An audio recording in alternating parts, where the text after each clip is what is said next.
Assalamualaikum warahmatullahi wabarakatuh.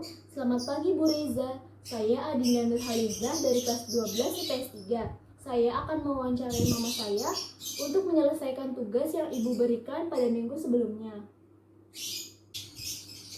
Di sini sudah hadir mama saya yang akan berperan sebagai narasumber.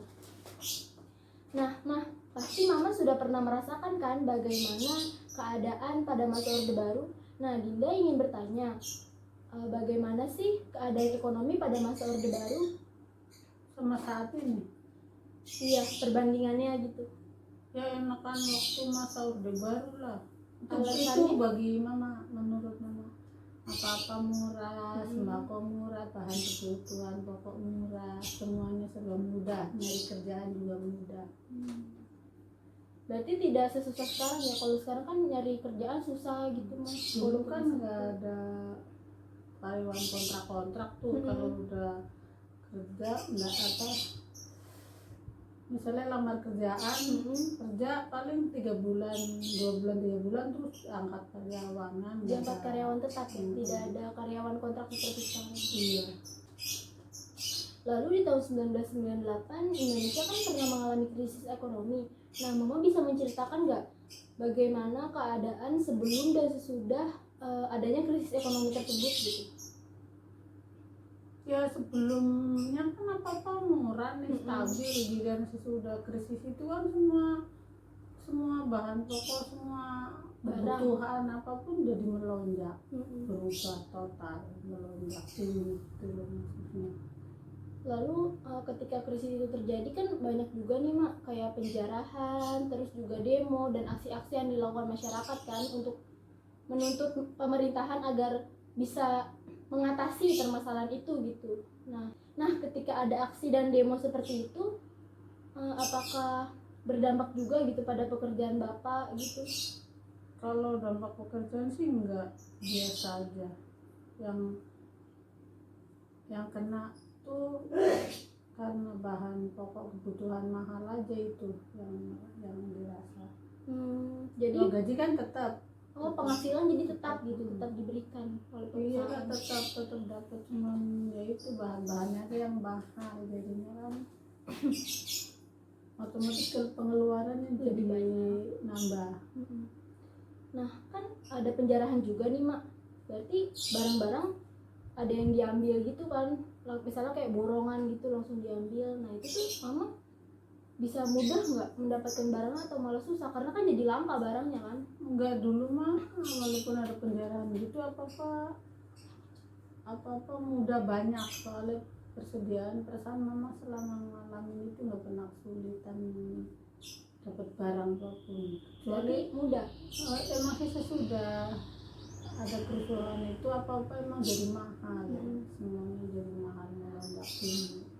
Jadi otomatis yang biasa kita beli 5 jadi beli 2, terus separohnya lah jadinya karena harganya kan lain, Karena melonjak tinggi ya mak. jadi ngurangin kita buat belinya, ngurangin. Terus aku juga mau nanya, bagaimana sih keadaan sosial pada masa Orde Baru? Kan yang aku tahu di zaman Orde Baru tuh masyarakatnya patuh banget gitu sama peraturan. Kalau misalnya ada yang melanggar tuh apa gitu mak, sanksinya atau hukumannya gitu. Yang aku maksud itu langsung misalnya ada salah satu masyarakat yang melanggar nih, bakal langsung dihukum atau dikenakan sanksi gitu. Enggak, itu biasanya kan dibawa nggak kayak sekarang kan main hakim sendiri. Dulu kan nggak bawa lah, nggak tahu kemana, ke kantor polisi atau kemana. Intinya nggak kayak sekarang main gebuk di tempat gitu. Kalau sekarang lebih banyak main hakim sendiri. Satu lagi nih mak, aku mau nanya, gimana sih keadaan politik gitu pada masa Orde Baru? Yang aku udah pernah baca nih, kan Golkar selalu menangin pemilu kan. Yang penting dulu taunya kalau pegawai pasti suruh otomatis gitu milih Golkar gitu. Golkar, mau pegawai kelurahan, pegawai kecamatan di kampung-kampung pun gitu. Cuma paling apa itu di bawah lurah kan ada caleg, ada nggak bawahnya lagi apa namanya, kepala desa. Ya sekdes itu aja harus. Semuanya harus milih Golkar. Kalau misalnya ada gitu mak, satu orang gitu yang nggak milih, itu bakal dihukum atau enggak dihukum, tapi mungkin bisa diituin dari kerjaannya. dipecat? Ya dipecat atau dikeluarin, dipindahin tempat umpamanya atau karena dulu kalau udah pegawai apapun harus milihnya Golkar. Jadi walaupun ada 3 PDI, P3 Golkar, pasti selalu yang pemilu yang menang Golkar mulu mama jadi heran. Terus kan Golkar terus yang menang nih mak, itu Golkar calonnya tuh emang Pak Soeharto terus, nggak ganti-ganti atau? Iya emang nggak ada ganti. Pak Harto lagi. Jadi Pak Harto yang ini ya Sampai 30 tahun kurang lebih 30 tahun.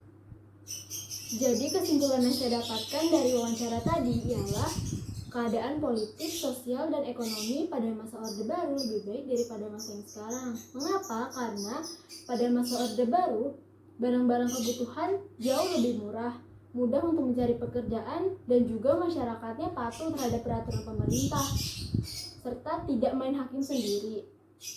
Lalu untuk keadaan politiknya lebih teratur pada masa Orde Baru, karena menjelang pemilu tidak ada masyarakat yang melakukan tindakan anarkis, dan juga tidak ada masyarakat yang menjelek-jelekan parpol yang satu dengan parpol yang lain ketika memiliki perbedaan dalam pemilihan. Sekian wawancara yang dapat saya tampilkan. Apabila ada kekurangan mohon dimaklumi. Kurang lebihnya mohon maaf. Wassalamualaikum warahmatullahi wabarakatuh.